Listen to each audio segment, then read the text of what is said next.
Assalamualaikum warahmatullahi wabarakatuh. Para master dan bahter dimanapun Anda berada, sebangsa dan setanah air, salam persaudaraan sedunia, maupun yang di dalam negeri maupun yang di luar negeri. Salam hormat saya kepada guru besar Muhammad Karya dan guru besar kepada guru-guru agama yang lainnya. Tidak akan saya sebutkan satu persatu karena sudah saya sebutkan di channel saya yang pertama. Para master dan bahter dimanapun Anda berada, saudara-saudaraku yang dirahmati Allah, kembali lagi dengan channel saya, itu Santri Angin PSS Banten. Jangan lupa subscribe, klik atau tancap tombol loncengnya biar tidak ketinggalan video-video saya selanjutnya. Saudara-saudaraku yang dirahmati Allah, yang saya hormati dan yang Allah muliakan, di kesempatan yang malam berbahagia ini, yang alhamdulillah atas izin Allah Subhanahu wa taala, saya bisa bertatap muka lagi di sini walaupun lewat medsos gitu ya. Jangan lupa subscribe-nya, jadi saya harus patut mensyukurinya gitu ya. Karena Allah Subhanahu wa taala telah masih mempercayakan sisa-sisa umur kita, yaitu untuk mendekatkan diri lagi kepada Allah Subhanahu wa taala. Cuman yang patut kita syukuri antaranya itu nikmat iman, nikmat Islam, nikmat sehat, dan nikmat panjang umur, yang alhamdulillah saya bisa berbincang-bincang lagi di sini. Salam serta salam semoga tetap tercurah dan terlimpahkan kepada manusia yang paling terpilih, manusia yang paling mulia, manusia yang paling terhormat, manusia kekasih Allah, yaitu baginda dalam kita Habibah wa Nabiyana Muhammad Rasulullah Sallallahu Alaihi Wasallam, yang alhamdulillah beliau telah membawa umatnya dari zaman jahiliyah menuju zaman Islamiyah, dari alam gelap gulita menuju alam terang menerang, darinya tidak tahu menjadi tahu, mana yang hak, mana yang batil, mana yang haram, mana yang halal, mana yang harus kita tinggalkan, yang mana harus kita laksanakan. Tidak lupa juga kepada para keluarganya, para sahabatnya, para tabi'in, para sholihin, para sholihin. Tidak lupa juga kepada para perawan, para janda, ke para odeng, ngecaprak.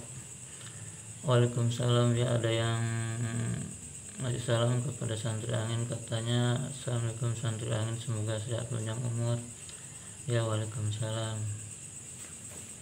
Saudaraku yang dirahmati Allah, ada yang bertanya begini, bagaimana caranya kita itu supaya sehat selalu, tidak gampang sakit?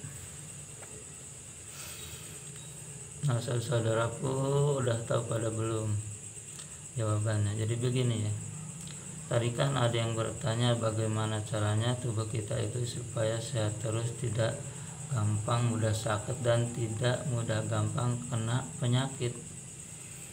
Nah, kalau pengen kita sehat terus gitu ya, tidak gampang kena penyakit, kita itu harus mengikuti, yaitu sehat ala Rasulullah Sallallahu Alaihi Wasallam. Kenapa Rasulullah Sallallahu Alaihi Wasallam itu semasa hidupnya itu dia itu tidak pernah sakit? Karena yang dijalankan oleh Rasulullah Sallallahu Alaihi Wasallam itu yaitu tiga ya, ada tiga gitu, ada tiga fakta gitu. Di antaranya kita itu satu itu pikiran kita itu harus tenang gitu ya, jangan banyak berpikir negatif, harus berpikiran positif.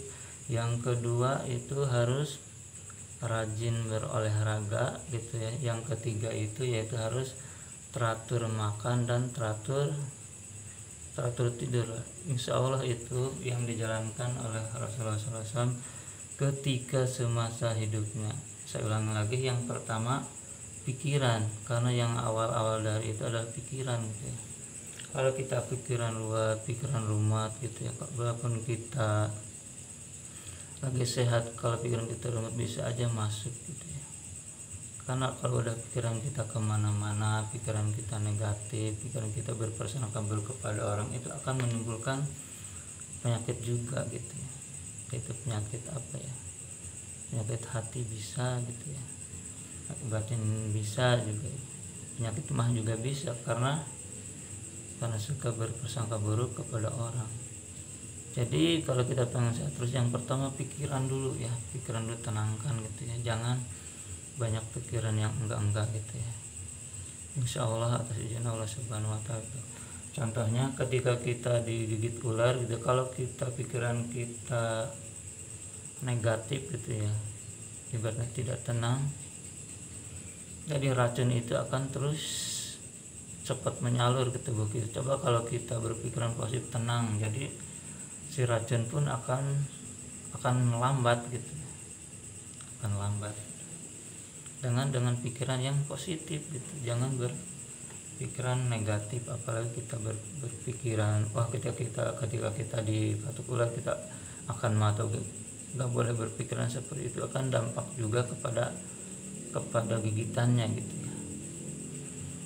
Jadi kalau kita pengen sehat gitu ya, yaitu harus sehat ala Rasulullah Shallallahu Alaihi Wasallam. Yang pertama itu saya ulangi lagi, itu pikiran kita harus tenang. Kalau pikiran kita tenang, insya Allah gitu ya. Walaupun rumah kita kecil gitu, gaji kita kecil, kalau pikiran kita tenang, kalau kita syukuri, insya Allah gitu rumah itu akan terasa besar, terasa megah gitu. Tapi kalau kita berpikiran negatif terus kepada orang, bersangka kepada orang, berprasangka buruk kepada Allah gitu ya, pikiran kita akan sesak. Walaupun rumah kita itu kayak istana gitu, tapi kalau hati kita bebas, tentram gitu ya, tenang, insya Allah gitu ya, rumah kecil pun terasa istana gitu. Jadi harus pikiran dulu yang tenang gitu. Yang kedua itu harus rajin berolahraga, usahakan berolahraga gitu ya. 1 minggu 3 kali lah minimal gitu. Itulah semasa Rasulullah SAW hidupnya itu harus rajin berolahraga gitu. Jadi tubuh Rasulullah itu pispek gitu ya, bagus gitu, kayak apa ya, kayak yang udah fitness gitu badannya gitu ya. Ya jadi kalau kita pengen sehat, tidak gampang penyakit, saya ulangi lagi, yang pertama pikiran harus tenang, yang kedua rajin berolahraga, nah yang ketiga itu harus teratur makan dan teratur tidur. Nah ketika kita lapar itu diharuskan cepat makan gitu, jangan ditahan. Nah kalau ditahan saat timbulnya apa, penyakit mah gitu. Kalau udah penyakit mah tertipes, terlambung, kemana-mana gitu. Dan juga jangan keseringan kita bergadang. Kalau kita keseringan bergadang, darah kita itu semakin berkurang, jadi kita mudah sakit gitu. Jadi sekali lagi, kalau kita pengen sehat, kita sehat selalu, tidak gampang karena penyakit, yaitu mengikuti sehat ala Rasulullah. Yang pertama pikiran tenang, yang kedua rajin berolahraga, yang ketiga teratur makan dan teratur tidur. Karena Rasulullah itu tidak pernah sakit. Sakitnya pun itu dia itu ketika sesudah diracun gitu. Ketika itu kan di zaman para nabi ada yang perang bernama perang Khibar gitu. Nah ketika perang Khibar itu pasukan Islam itu memenangkan perangnya ketika melawan orang-orang kafir, melawan orang Yahudi. Nah setelah itu orang-orang kafir itu merasa gelisah bagaimana caranya untuk menghancurkan Islam dan untuk membunuh Rasulullah gitu. Kalau secara fisik dia tidak bisa, ketika selalu perang, selalu menang terus umat muslim. Jadi ada rencana orang kafir itu yang bernama perempuan Yahudi gitu ya.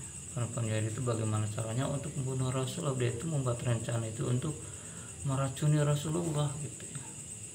Nah ketika itu dia menyamar gitu ya, sebagai umat Islam, sebagai umat muslim.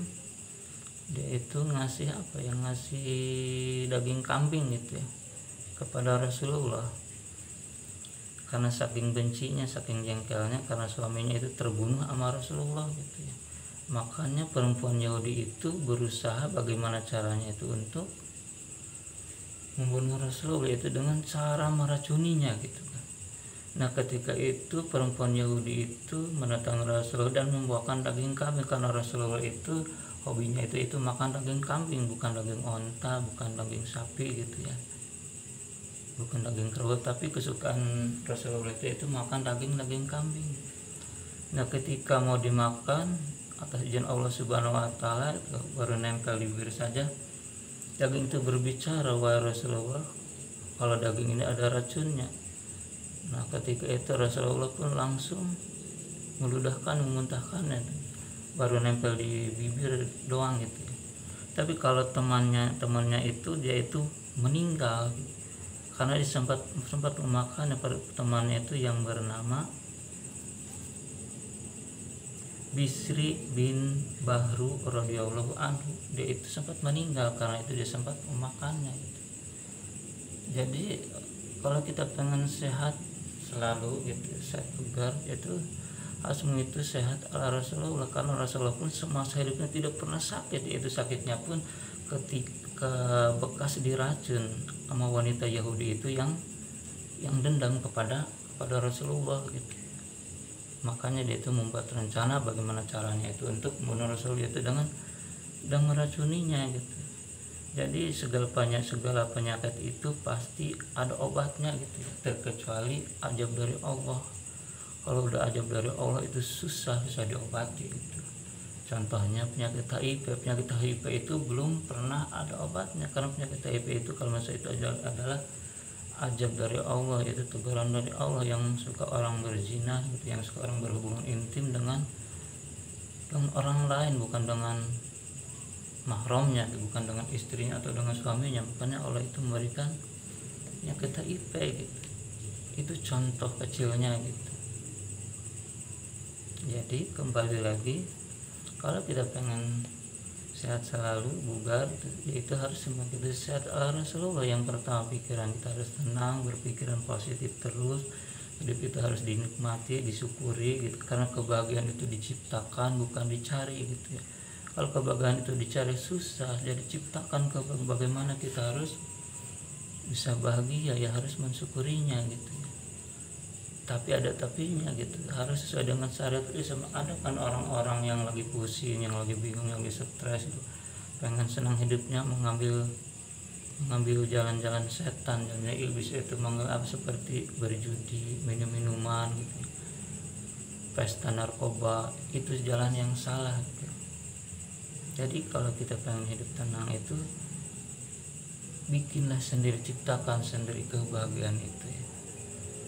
Saya ulangi lagi, kalau kita pengen sehat selalu, bugar terus gitu ya, tidak gampang kena penyakit, yaitu lakukan yang 3 hal yang tadi saya jelaskan, yaitu yang pertama, pikiran harus tenang,